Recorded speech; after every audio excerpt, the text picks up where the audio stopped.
Nova Estela Ciência e Debate, um programa da TV PUC São Paulo, um programa que conta com o apoio do Centro Simão Matias, de Pesquisa em História da Ciência, do Programa de Estudos Pós-Graduados da PUC São Paulo em História da Ciência, que tem sua área de mestrado, estrito sensu, doutorado e uma grande equipe de pesquisadores que apoiam o nosso programa aqui na TV PUC com temas que envolvam a ciência no seu passado recente, no seu passado quase que atual e no seu passado muito antigo, com muitas histórias que são estudadas a partir de documentações originais que nós temos presente aqui na PUC através da biblioteca do CESIMA. Nós convidamos a professora Ana Maria Alfonso Goldfarb, que foi, de certa forma, a fundadora dessa experiência de História da Ciência na PUC, que completou 20 anos de CESIMA, Centro Simão Matias, em 2014, e que ela já veio aqui no Nova Estela nos contar um pouco dessa grande celebração e também um pouco da onde viemos e como chegamos até aqui, um pouco da história, da nossa história da ciência, e que hoje ela volta para o Nova Estela porque, devido ao tempo aqui da TV, ela não pôde aprofundar um tema que nos interessa bastante, que a gente teve, a Ana nos relatou, a presença de inúmeros visitantes de muita importância, de muitas partes do mundo, da área da história da ciência. Então, a gente sabe que ninguém pode vir para o Brasil para ver a Copa do Mundo ou passear no Rio de Janeiro, mas a gente não esperaria uma congregação de tantas pessoas importantes da área para uma celebração de 20 anos de uma instituição de pesquisa brasileira. Então, eu queria que ela contasse para nós como é que se construiu essa relação internacional da história da ciência do Brasil, aqui da PUC, São Paulo, pequenininha, com os grandes centros da Europa, dos Estados Unidos, do mundo. Muito bem-vinda e vamos a esse novo capítulo aí da nossa história. Então, como mais ou menos já conversamos no outro programa, o CESIMA nasceu desse desejo de ter uma biblioteca digital, que era a forma de substituir a biblioteca em papel. Há 20 anos atrás, quando ninguém falava disso, foi ideia dessa pequena equipe, mas já interinstitucional, de montar uma biblioteca digital, não é? E com sucesso, Nós temos agora 30 mil obras que são o top das obras, acessíveis com chave. Agora nós estamos fazendo as últimas arranjos para passar o OCR, etc. e tal, e poder montar um retriever, que não é fácil no caso da história da ciência. Ou seja, nós temos toda uma história da própria biblioteca. Tem a história das publicações do CESIMA, algumas delas laureadas, e que se projetaram nacional e internacionalmente, ou através do periódico, ou através dessas próprias publicações, ou algumas delas melhor decupadas se transformaram em artigos que apareceram em periódicos internacionais de grande peso e tal. Então, nós temos a história também, ou o que a gente chama o eixo das publicações. O eixo das publicações é consequência de tanto da biblioteca, como de um outro eixo que a gente chama de intercâmbios. Esse eixo de intercâmbios, ele foi inaugurado um ano antes do CESIMA ser inaugurado, quando ainda eu estava no programa de semiótica da PUC de São Paulo, e tivemos a oportunidade, eu e outros pesquisadores em História da Ciência, de receber o grande nome de História da Química, que era o professor Allen Dibus. Professor Allen Dibus, como diz hoje um outro grande nome da História da Ciência, era o mestre dos mestres. Foi um dos introdutores de uma nova perspectiva de trabalho em História da Ciência, não só em História da Química, muito especial, que derrubava, fez cair como um castelo de cartas aquela ideia dos grandes nomes, grandes instituições, o pai disto, o pai daquilo, não é? Para mostrar o quanto a ciência é um fazer humano, o quanto a ciência passa por entreveros incríveis e se modifica. Então ele, o professor Rattanzi, que viria mais tarde, já esteve aqui no Nova Estela. recomendado por ele, recomendado pelo professor Dibus, né? Um começou a puxar o outro, porque viu um potencial nessa pequeníssima equipe, na época, muito grande, né? Um movimento, uma vontade de caminhar, etc. Então, a partir daí, todos os estudantes fizeram bolsa sanduíche. Estudantes que ainda estavam na semiótica fizeram a bolsa sanduíche em centros indicados pelo professor Debus. Não precisa dizer que na inauguração, além da filha do professor Matias, Regina Matias, que esteve conosco, essa família querida, né? Esteve também o professor Dibus, ajudando a cortar a fita inaugural, né? Naquele porão da biblioteca da PUC, da Biblioteca Central da PUC.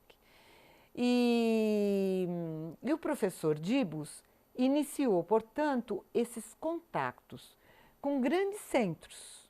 Então, hoje em dia, praticamente nós temos, existe no nosso site, estão marcados todos eles, nós temos mais ou menos uns 10 a 15 contatos nos Estados Unidos, com centros que são internacionais.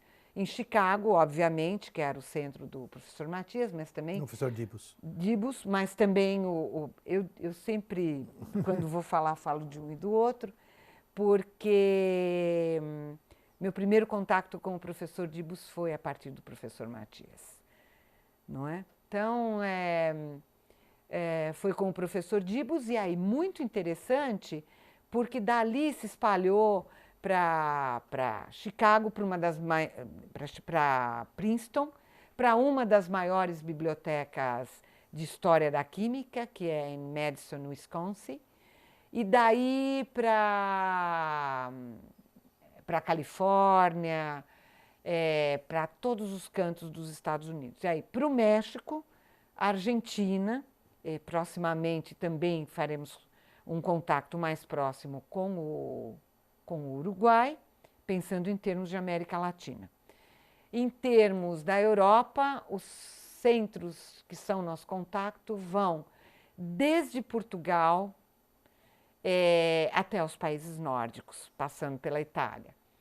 Então, nosso último contato maior, nós estamos agora para fechar um acordo internacional via CAPES aqui no Brasil, e o equivalente a CAPES ali é na Suécia, onde vai participar, inclusive, a fundação que apoia e ajuda a fazer a seleção e tal do Prêmio Nobel.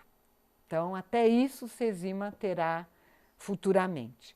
Mas nossos contatos mais poderosos, sem dúvida nenhuma, poderosos eu digo porque são constantes, não tiveram interrupção e etc. São com a Inglaterra, nos últimos 10 anos, que a professora Márcia Ferraz e eu somos Research Fellows, Honorary Research Fellows, da UCL, da University College of London, que é a escola mais antiga fora de Cambridge e de Oxford em território inglês. E a primeira que se abriu para um público que não era exclusivamente a nobreza, não é? Então, é uma escola que hoje em dia está globalizada, é considerada a 6ª escola mundial, por conta desta globalização.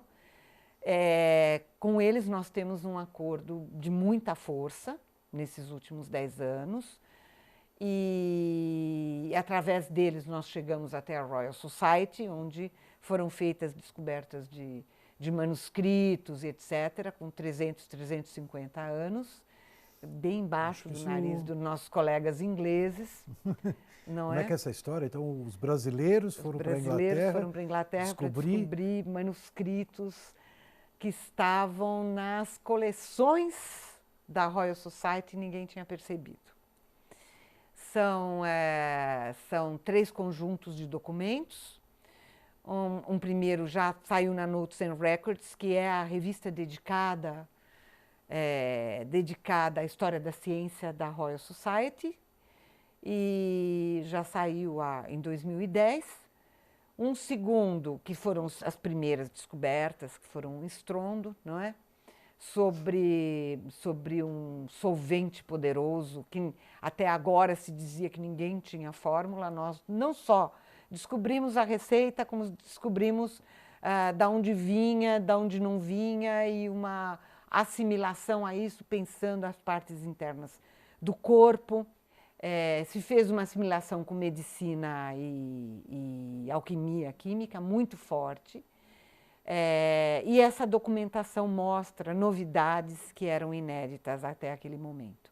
Um segundo conjunto de documentos que, na verdade, traz um material mesmo, que ficou guardado durante 350 anos nos arquivos da Royal Society, e que seria o material feito à base desses compostos estranhíssimos, e que poderia ser a solução para um dos piores males da época, que eram os males da pedra. Né? Da pedra, principalmente, eles consideravam que todas as pedras tinham a mesma origem, e principalmente pedras no rim e na bexiga, pedras que o litiase de vias urinárias, hoje se diria, mas eles consideravam que as pedras de vesícula, que as concreções em juntas, todas tinham uma mesma origem. E eles consideravam que esse solvente universal resolveria tudo, com base num material que se chamava aludos, etc. e tal. Então, esse material nunca havia sido encontrado, embora tivesse passado até pelas mãos de Newton. Isaac Newton. E depois ter ido para grandes colecionadores que tinham museus de mineralogia, etc., no século XVIII. Tinham desaparecido. E nós encontramos esse material. E depois encontramos mais 3 documentos que confirmam que o experimento com esse material foi realizado na Royal Society. Quer dizer, esse segundo conjunto de documentos que traz o pó especial e tudo, o artigo acabou de ser publicado, não é? Porque nós fazemos em coparticipação com o professor Rattanzi, então leva um tempo, porque ele é o Shakespeare da história da ciência. Shakespeare? Ele revisa cada vírgula e cada linha durante meses. Então, a gente levou um tempo, primeiro, para fazer sentido desses documentos, e depois para escrever sobre isso, e depois para passar pela revisão, que ele faz uma revisão minuciosa. E saem sempre artigos lindos. E agora, esse terceiro, que está para ser enviado para a Royal Society, fala de coisas incríveis. Uma lista de experimentos, por exemplo, que comprova que eles realizaram o experimento, ou tiveram a descrição exata de um experimento feito com cães que eram colocados à míngua para poder ser testados perfeitamente, isso em meados do século XVII. Não é? E a descrição desse experimento num outro documento ainda, e, por fim, a descrição da Pedra das Pedras, não é? Que eles achavam que talvez, já que o alcaeste era tão difícil, esse grande solvente, que era a Pedra Filosofal, e que foi inicialmente um documento que a gente só queria para identificar a época em que a receita do alcaeste tinha sido feita. Nós descobrimos uma receita rara da Pedra Filosofal, que eles acreditavam que moída também acabava com os males da pedra. Não é? Então, esses 3 documentos estão sendo agora rearticulados, e nós estamos terminando um artigo que deve sair de novo na Notes and Records. E esses artigos são, de certa forma, um produto, né, como você ia mostrando para nós, dessa interação, né? Dessa interação. A nossa entrada na Royal Society, como visitante, para consultar alguma coisa, você até consegue uma licença, mas para pesquisar, inclusive em períodos em que eles estiveram fechados, porque eles têm grandes exposições e tal, É porque a UCL e outros centros de pesquisa de Londres e de Oxford e Cambridge nos apoiaram. Então, essa interação é fundamental. Além disso, tem, por exemplo, o Instituto de Altos Estudos da Universidade de Londres, que está mais ou menos congregado num centro muito especial e que foi trazido livro a livro da Berlim nazista, comprado livro a livro, né? Que é o Warburg Institute. Warburg Institute. Lá em Londres. Lá em Londres. O Warburg Institute é um lugar também que você pode entrar, mas eles esperam que você seja um pesquisador. Ali você tem acesso a material antiquíssimo, a livros, sei lá, do século XVI, XVII, ao lado dos periódicos e das coisas mais atuais que existem. Então, isso assim, para dar um exemplo, claro, tem a British Library, que a quantidade de manuscritos ainda não explorados, que Márcia e eu já encontramos lá, não quero nem mencionar, porque senão a turma vai ficar desesperada atrás. Mas muita coisa, muita novidade ainda virá por lá. E nós temos a cooperação de pesquisadores de lá, como é o próprio professor Pio Ratanzi, como é o professor Hasok Chang, que na parte atualmente é de Cambridge, mas era da UCL, e que trabalhou de uma maneira magnífica com obras de laboratório, mas em relação ao século XIX. Então, nós temos aí estudos de caso para mapear o que é o trabalho do laboratório de sobra, né? De sobra, com equipes diferentes, não só em Londres, Cambridge, Oxford e outros lugares da Inglaterra, mas na Alemanha. Inicialmente no Max Planck, né? Silvia Weisen, uma das nossas professoras e membro do CESIMA, foi nossa representante. Nós também tivemos oportunidade de ir lá para apresentar o CESIMA e o trabalho e os projetos, e eles ficaram tão encantados que 6 meses depois estavam aqui, né? Um dos diretores do Max Planck, e na época diretor-geral, esteve aqui para conhecer o CESIMA. Né? Com isso, nós estamos em vias de fechar um acordo com o Max Planck, justamente sobre história dos materiais, que é uma das partes do nosso projeto temático e está ligado a projetos anteriores com o CNPq, que é um trabalho maravilhoso e que eu gostaria de continuar. Como vocês veem, não só as receitas, mas o próprio material, a gente conseguiu chegar até ele, né? É um trabalho magnífico com o Max Planck, que também é um projeto grande que vai ser iniciado super em breve. A professora Silvia tem também contato com o Instituto Bosch, na Alemanha, e ela tem publicado lá várias coisas. Nós também temos um contato grande, e esse contato vai até a Austrália, até os países bálticos, o professor José Luiz conhece bem, que é o grupo de bibliografia e documentação para a história da ciência da International Union em História da Ciência, né? Quer dizer, a grande sociedade internacional tem um setor que é sobre documentação, e como nós estamos trabalhando duramente com essa questão da lógica do retrieving, do que é a organização do conhecimento, porque sem ela você não identifica as coisas, não é?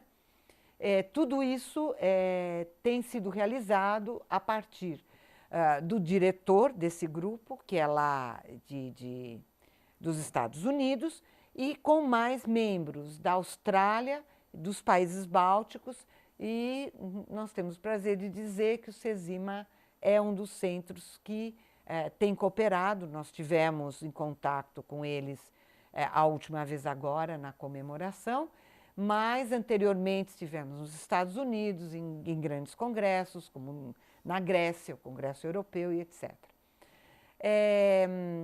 Também temos contatos muito fortes e profundos com a França. Nesse eixo de cooperação, nós temos, por exemplo, um dos maiores especialistas no que seria a matéria médica e os produtos naturais e a medicina chinesa, que é um professor da França, não é, com obras conhecidas no mundo inteiro e que periodicamente está aqui conosco, né, o professor Jorge Metelier. Com ele vem também uma especialista em mapas antigos, não é? E temos especialistas em história da química do maior nível, não é? Ligados, inclusive, à Academia Francesa de Ciências, que vem periodicamente para o programa e para o CESIMA. Nós temos especialistas da Itália, vários deles dedicados à ciência clássica e antiga, muitos da Espanha, principalmente em história da farmácia e da química. Aí nós temos uma rede pelo meio, é gozado falar de uma rede com centro, mas ela é uma rede concêntrica, cujo centro é o México. Então nós temos uma cooperação muito profunda e intensa com o México, com vários centros mexicanos, principalmente as duas principais universidades da Cidade do México e os seus centros de pesquisa. De quem mais a gente poderia falar? Bom, em Portugal, nem é preciso dizer, com Coimbra, uma interação muito grande. Então,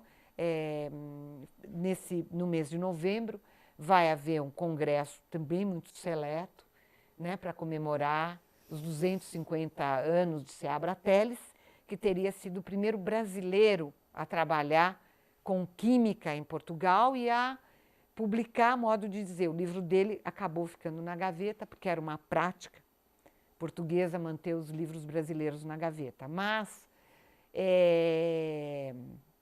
sem dizer nada de Portugal, isso era normal com as colônias, né?